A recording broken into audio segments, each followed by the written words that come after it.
izika dia manana anjara ny toro ny filazantsara ho amin'ny olombelona rehetra koa izany nitsony antsika hamoto ny filazantsara ho amin'ny Madagasikara.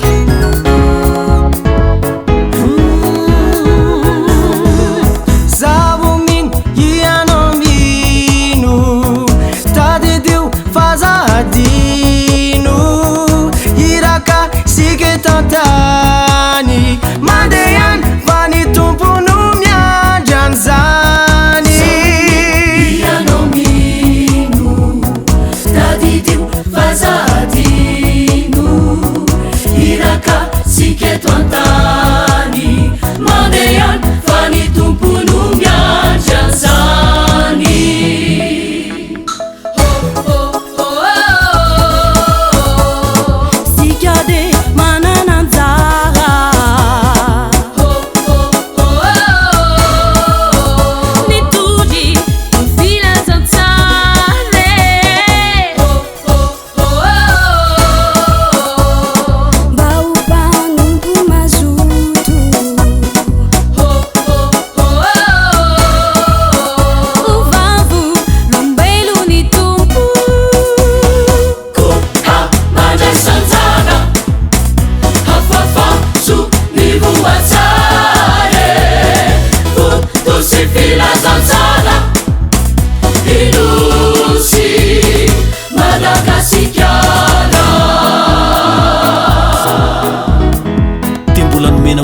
ny amboara-pahendrena dia aoka izara ao amin'ny hafa mba hahitsy ireo fa tsy hivily lalakafa.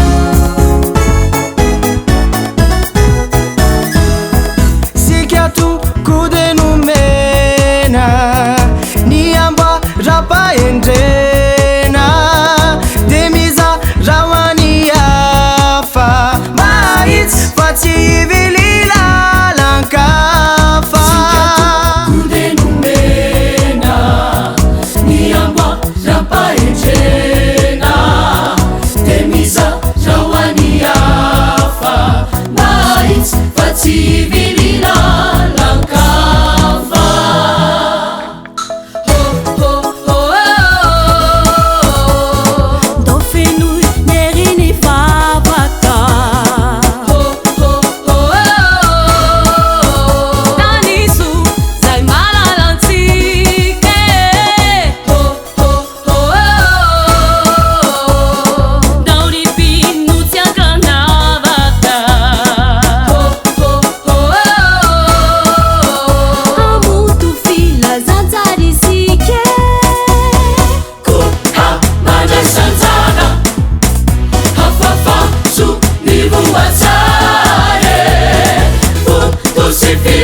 Madagascar